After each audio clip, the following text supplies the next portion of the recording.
Баршаңызға қайырлы күн. Бүгін біз сіздермен қыс мезгіліне қытырлақ қияр жабатын боламыз.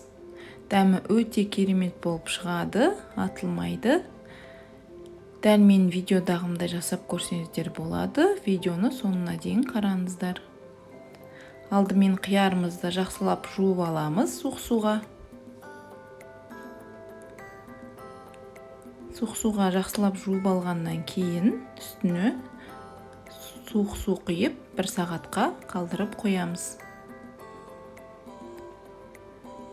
Сонан соң мен міне қолдандым листья смородины, листья дуба, хрен және укропные зонтики, чеснок, қалауларынша ащы бұрыш, қант, черный горошек душистый, лавр жапырағы, тұз және уксусная кислота.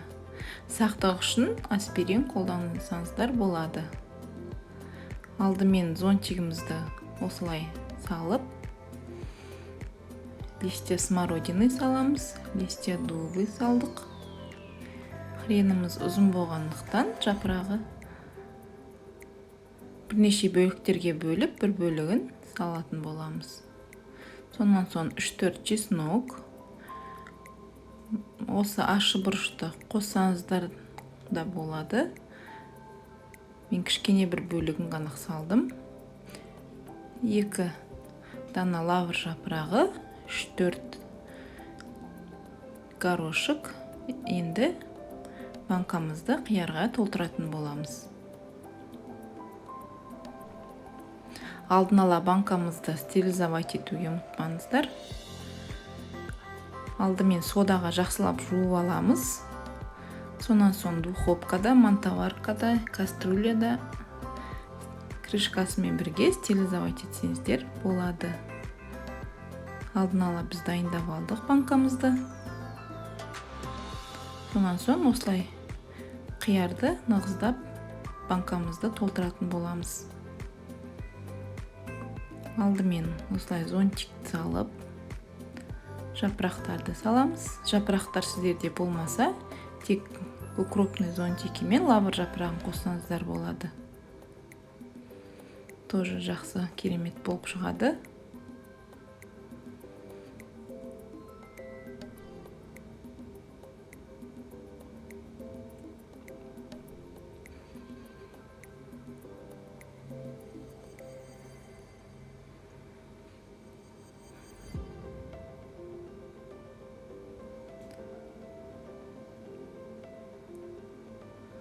Осылай банкамызды толтырып алдық. Менде бүгін 3 литр, 2 литр, 1 литрлік банкалар жабатын боламын. Енді алдын ала қайнатып қойған суымызды құямыз. Қайнап тұрған суды құямыз. Банкамызды толтыра құйып шығып, бетіне крышкасын жай қойып қоямыз. Жауып. Бірақ крышканы бұрамайсыздар, жай бетіне қойып қоясыздар. Осылай барлық банкамызға қайнап тұрған ыстық суымызды құйып шығамыз.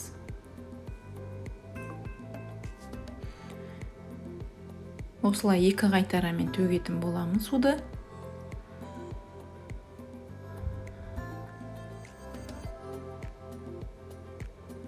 Достар, менің арнама тіркелмеген болсаңыздар, міндетті түрде тіркеліп алыңыздар. Алда тағы басқа керемет рецепттермен бөлісетін боламын. Және де қоңыраушаны басуды ұмытпаңыздар. Сонда менің шыққан видеомды бірінші болып көре аласыздар.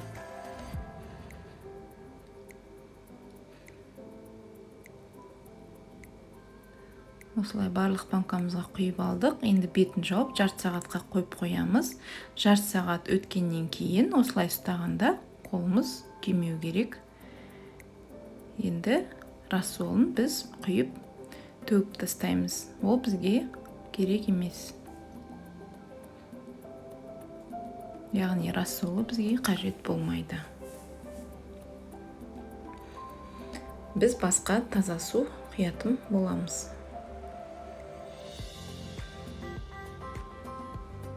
Осылай барлық банкаға қайтадан таза қайнап тұрған су құйып шығамыз.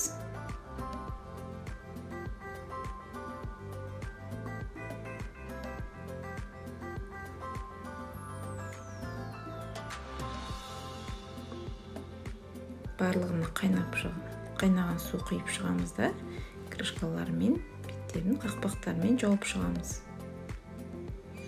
Сонан соң тағы да бетін жауып, жарты сағатқа қойып қоямыз. Жарты сағат өтті, енді рассолын тағы да төгіп тастаймыз. Бұл да рассол бізге қажет болмайды. Осылай қиярларымыз түрлерін өзгертті, түстерін.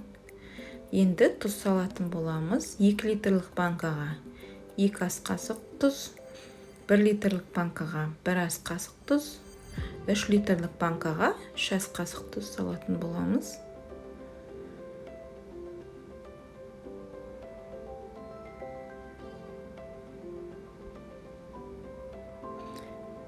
Енді қант 2 литрлік банкаға 2 ас қасық, 1 литрлік банкаға 1 ас қасық, 3 литрлік банкаға 3 ас қасық қант саламыз. Банкама кішкене симей қалды, кейін су құйғаннан кейін қайтадан салып жіберемін. Енді уксусная кислота 2 литрлік банкаға толтыра 1 шай қасық, 1 литрлік банкаға жарты шай қасық, 3 литрлік банкаға 1 шай қасық уксус құямыз. Енді сақтық үшін үстеріне 1-1 таблетка аспирин салып шығамыз. Енді қайнап тұрған ыстық суды құйып, бетін жауамыз. Осылай тұздар мен қанттар еру үшін осылай істесеңіздер болады. Ыстық суды толтыра құйып, қақпағын сразу бұрап тастаймыз, қатты қылдырып.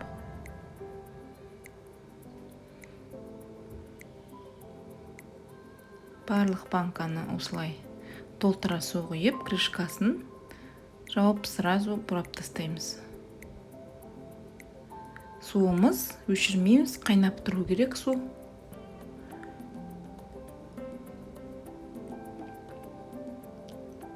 Осылай видеодағындай кішкене катать етіп жапсаңыздар болады. Міне барлық банканы жауып шықтық.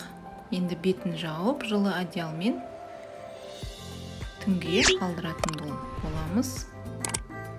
Таңертең ашқанда олар түстері өзгеріп, керемет болып тұрады. Сонан соң сақтасаңыздар болады. Қысқа дейін керемет тамсанып жейсіздер. Менің арнама тіркеліп, лайк басуды ұмытпаңыздар.